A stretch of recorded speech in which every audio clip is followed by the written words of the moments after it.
Hey, what's up, guys? So, I am at the gym और आज हम करेंगे शोल्डर्स। मन नहीं था कुछ खास जिम आने का क्योंकि बॉडी काफ़ी सोर हो रखी थी बैक और चेस्ट के वर्कआउट के बाद, बट करना है तो करना है, क्या करें। तो थोड़ा सा मन बनाने के लिए आज मैं प्री वर्कआउट ले रहा हूँ। ये वही प्री वर्कआउट है जो 2 महीने पहले शायद मैंने अपनी वीडियो में दिखाया था, लेग्स वाली नाइटमेयर, अभी तक चल रहा है। ओके, बहुत ज़्यादा खींचता नहीं हूँ मैं अपने शोल्डर वर्कआउट को। हम बाकी देखते हैं कि आज कितनी देर तक चलता है। Shoulders means intensity for me, like reps, volume instead of just heavy weights.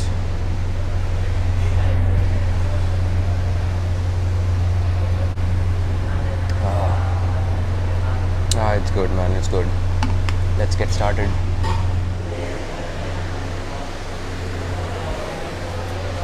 All right. So अब हम करेंगे थोड़ा सा वार्म अप, और वार्म अप के बारे में क्या ही बताना आपको। स्पेशली इंस्टाग्राम पे मैंने बहुत सारी रील्स ऑलरेडी डाल रखी हैं, यूट्यूब पे भी मैंने कई बार बताया हुआ वार्म अप का।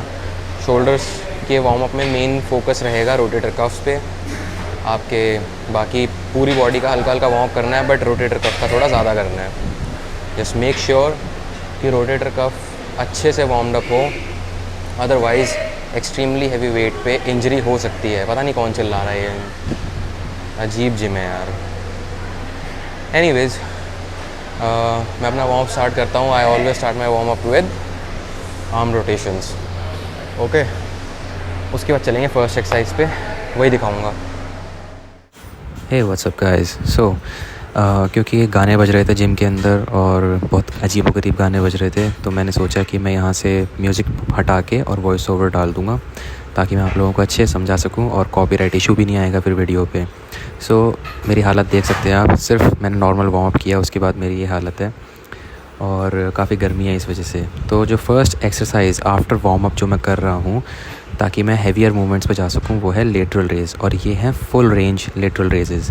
2.5 किलो की प्लेट से बहुत ज़्यादा हैवी नहीं जाना है, वही 20-25 रेप्स निकालने हैं स्लोली। इससे मेरे शोल्डर्स और मेरे स्कैपुला बहुत अच्छे से वार्म अप हो जाते हैं ताकि मैं हैवी मूवमेंट्स पे जा सकूँ, जैसे कि प्रेसेस। और साथ में मैं सुपर सेट कर रहा हूँ 20-25 reps bend over lateral raises, क्योंकि ये रेयर डेल्ट की एक्सरसाइज है और रेयर डेल्ट और साइड डेल्ट्स पे ही हमें मेन फोकस रखना है आज के वर्कआउट में। फ्रंट पे रहता ही है, बट ये दोनों ही हैं जो एक्चुअल में हमें 3D लुक प्रोवाइड करते हैं। तो फर्स्ट एक्सरसाइज जो हमारी होगी, जो एक्चुअल एक्सरसाइज होगी, वो होगी ओवरहेड प्रेस।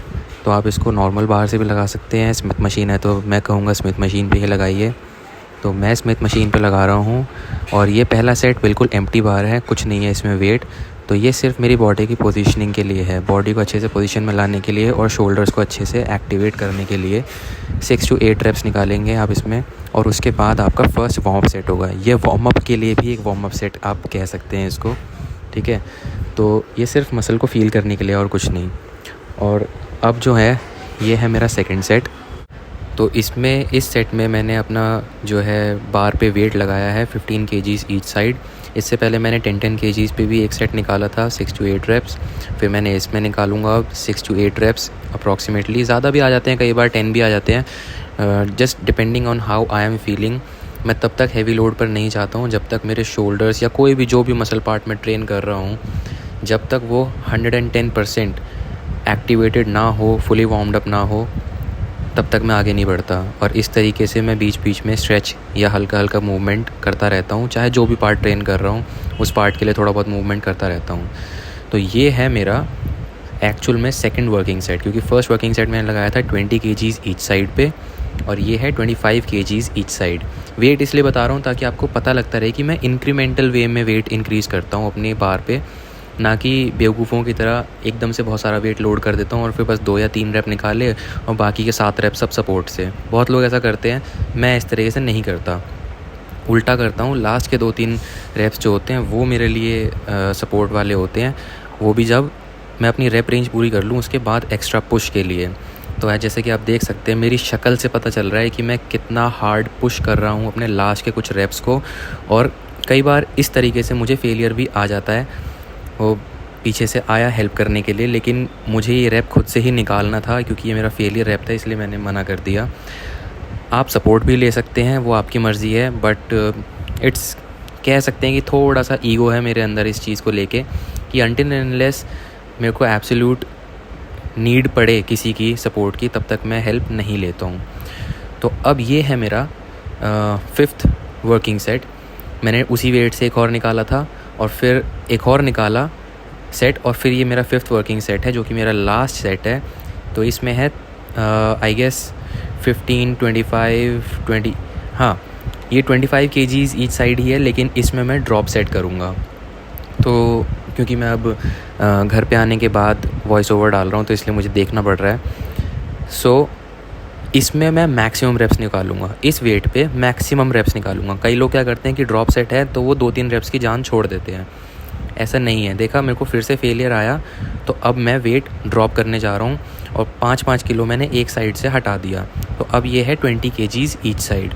अब इस पे मैं मैक्सिमम रेप्स निकालने की कोशिश करूँगा, जो कि यूजुअली अगर आपने फर्स्ट वाले में 8 या 10 रेप्स निकाले हैं तो सेकंड वाले में 4 to 6 के आसपास ही आएंगे, अगर आप सच में मसल को पुश कर रहे हैं तो क्योंकि मैं अपनी मसल को 110% तक पुश कर रहा हूँ, इसलिए जैसे कि आप देख सकते हैं मेरी हालत भी बहुत ख़राब हो जाती है। और लेकिन क्या करें, पुश तो करना ही है। तो लास्ट सेट था।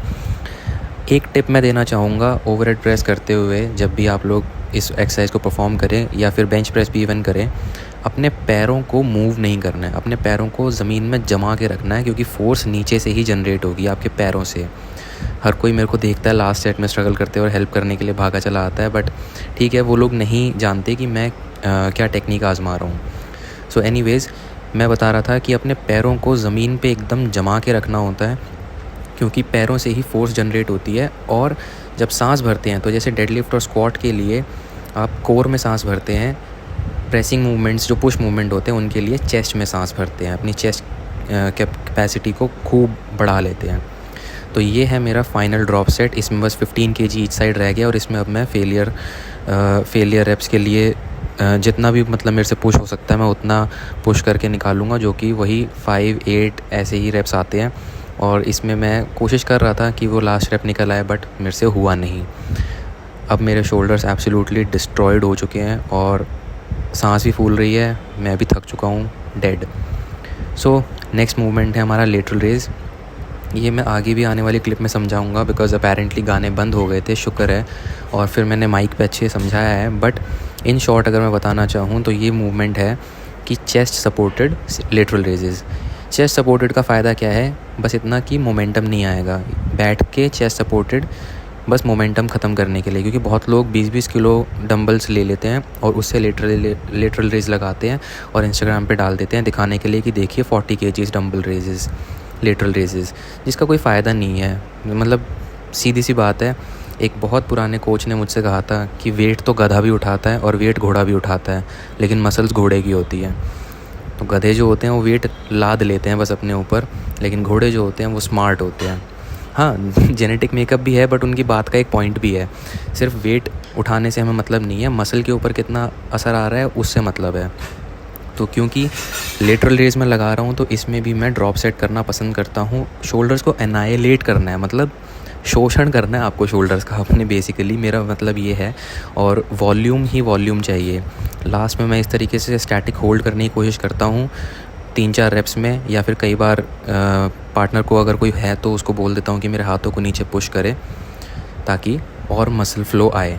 और ऑफ कोर्स पोजिंग मैं बीच बीच में कर रहा था, लेकिन मैंने सोचा एक नॉर्मल एक पूरी क्लिप बना के आपको दिखा दूँ कि मैं पोजिंग कर रहा हूँ। तो ये शोल्डर पोज होता है एक, और उसके बाद मैं लैट स्प्रेड पोज है जिसको मैं परफेक्ट करने की कोशिश कर रहा हूँ। मैं अपनी लैट्स को और शोल्डर्स को वाइड करने की कोशिश कर रहा हूँ ताकि थोड़ा थोड़ा क्रिस बम्पस्टेड जैसा एक्स फ्रेम बन के आए मेरा भी, जो कि आ रहा है जैसे कि देख सकते हैं। मैं काफ़ी अमेज था खुद ही ये चीज़ देख के, तो अच्छा लगता है जब धीरे धीरे प्रोग्रेस दिखती है। कुछ टाइम में मैं अपनी टी-शर्ट उतार भी दूँगा, अभी नहीं, कुछ टाइम बाद आने वाली वीडियोस में। अभी मैं अपनी प्रोग्रेस जो है ना जिम में किसी को दिखा रहा हूँ और ना ही सोशल मीडिया पे किसी को दिखा रहा हूँ ऐसे, बिकॉज़ रोज़ रोज़ आप अपनी प्रोग्रेस को शीशे में देखेंगे ना तो आपको वो प्रोग्रेस दिखेगी नहीं। तो मैं खुद 10-12 दिन बाद अपनी प्रोग्रेस चेक करता हूँ मिरर्स में। तो आप भी ऐसा ही करें और इस वर्कआउट को ज़रूर फॉलो करें। और ये वाले पोज़ में आप देख सकते हैं मेरी एक मसल बैक की टी-शर्ट में से बाहर आने के लिए हो रही है। तो वो जो 3D लुक बनता है वो ऐसे ही बनता है। ओके गाइस, सो फाइनली इधर बकचोदी वाले गाने हो गए बंद।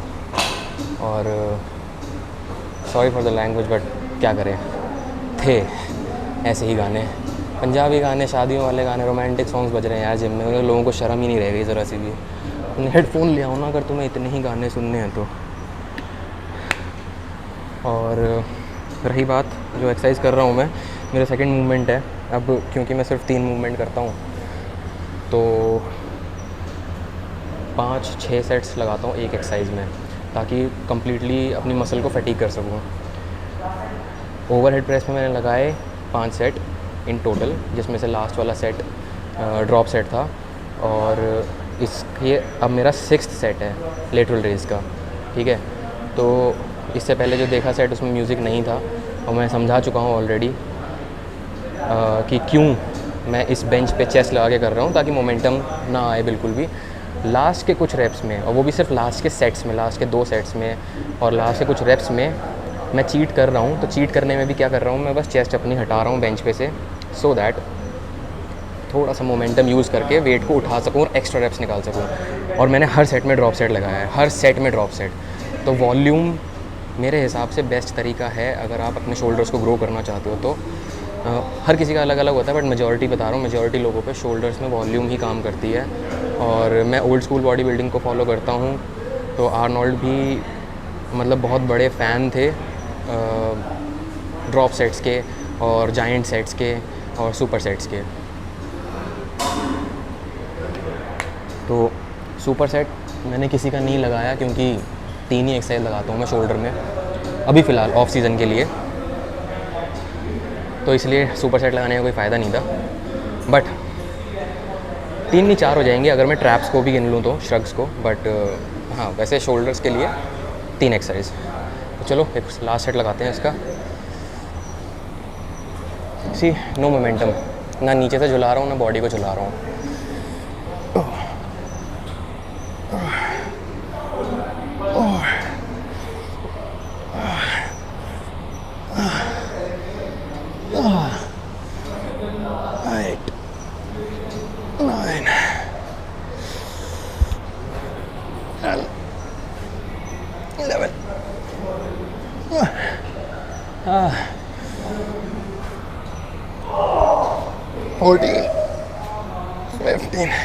अब धीरे धीरे करके पार्शल रेप्स आ रहे हैं, बट उसमें भी मैं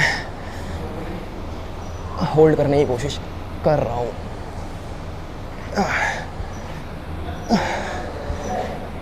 all out.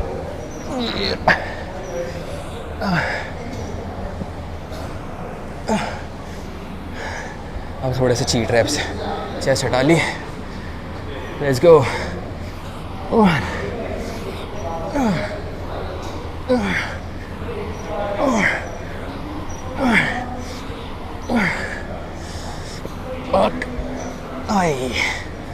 Hi. Burning. My delts are burning, man. It's such a good way to hit the lateral delt, the side delt, which is actually responsible for your broad look, your broad shoulders. अब drop set same chest के साथ, पहले chest supported at least 10 to 12 reps. 3, 4, 5, 6, 7, 8, 9, 10. 9. Cheat ऊपर.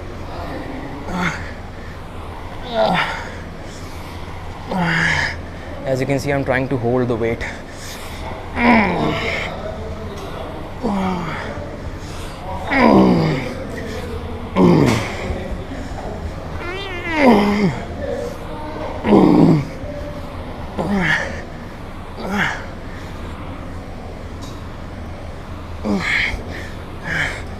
Partials.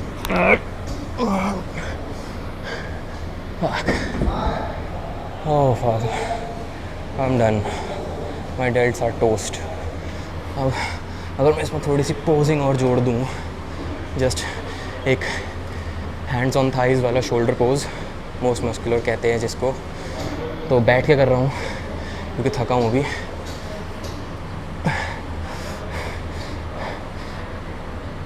In between sets जो posing करते हैं उसमें एक चीज़ ध्यान रखनी है कि मसल को होल्ड करके रखना है, पोज को होल्ड करके रखना है, लेकिन ब्रीथ को होल्ड करके नहीं रखना है। अगर करोगे भी तो सिर्फ 5 to 8 seconds, 10 seconds max breathing करते रहना है, वरना बेहोश होकर गिर जाओगे। And for those who can't understand Hindi, what I am saying is that while posing in between sets, you should not hold your breath while holding the pose. You should hold the muscle, you should hold the pose, but you should not hold your breath. Keep breathing. And the maximum time for which you can hold your breath is approximately 10 seconds. That's it. Not more than that. Otherwise, you will faint. You will faint. So, even though I'm talking, I am holding the pose very tightly. My delts are very tight. So that's the trick. That's the muscle-mind connection. Posing improves muscle-mind connection for your exercise, and that's how you pose. I'm talking, I'm breathing, but I'm holding the pose continuously for almost a minute now.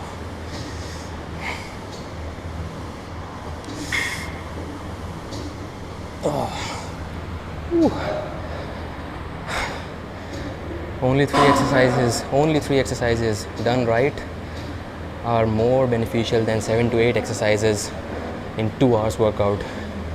You know, quality not quantity. मैं हमेशा quality पे focus करता हूँ, चाहे वो कुछ भी हो, चाहे वो खाना हो, चाहे वो दोस्त हो, चाहे वो एक्सरसाइज हो, कुछ भी हो।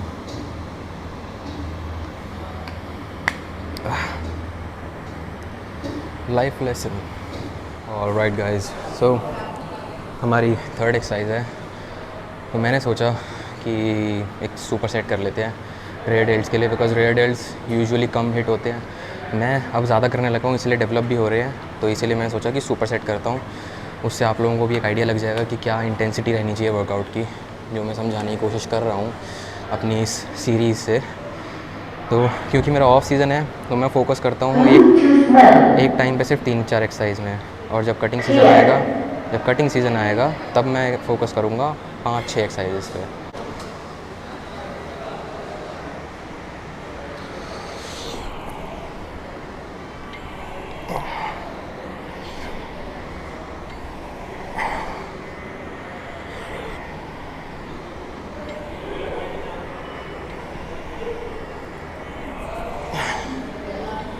Nine, 10, 11, 13, 14, 15, 16। तो ये हुआ। अब इसके साथ सुपर सेट करूँगा मैं केबल फ्लाइज का, reverse cable fly, reverse crossover, whatever you want to call it. तो विल टेक जस्ट 5 kgs। और ये एक्सरसाइज एक्चुअली जे कटलर ने सजेस्ट की थी, कि जे कटलर ने बोला था कि ये एक्सरसाइज बहुत अच्छे से रियर डेल्ट्स को हिट करती है, और मैंने करके देखा तो सच में करती है। तो it's just like flies but for your rear dealt. थोड़ा पीछे होके एंड जस्ट स्क्वीज़, उसको पूरा स्ट्रेच, स्क्वीज़, अपने सर से ऊपर फोरहेड के पास रखना है हैंडल्स को, ये आते हुए ऐसे टकराएंगे। ओके, अब ये लॉक ही हो गया है। See, this is so irritating. Okay, again 1, 2, 3, 4, 5, 6, 7, 8, 9, तो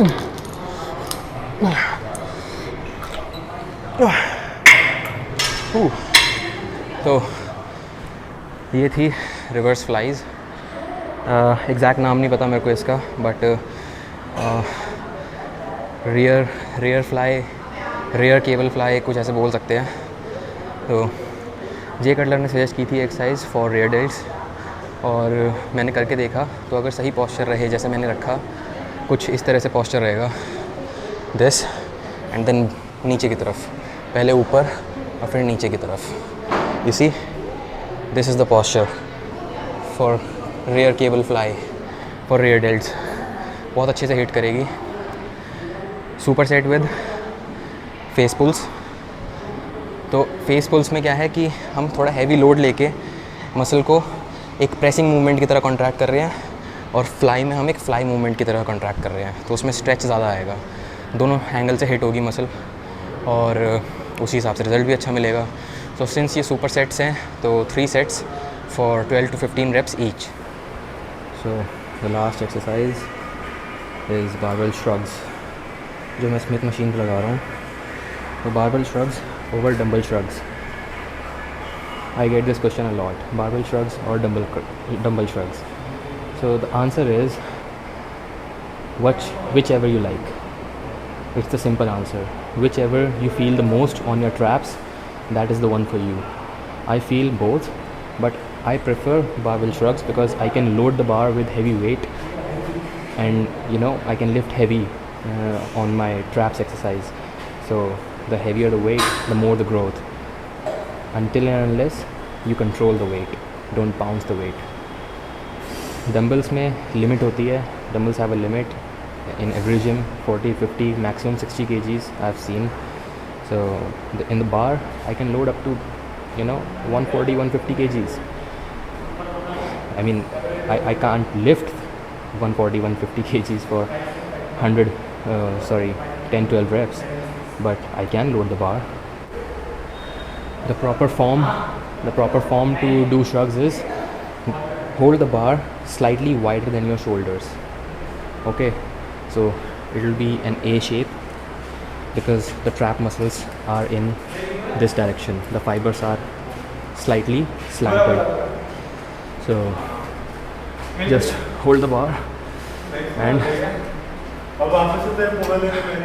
let's go. Just like deadlift, keep the core tight. 1, 2, 3, 4, 5, 6, 7, 8, 9, 10.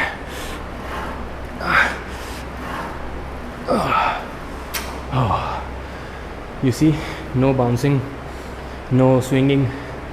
That's why I prefer Smith machine shrugs, because I can load the bar with the weight. This is 100 kgs approximately, and no swinging, no cheating. So give this a try.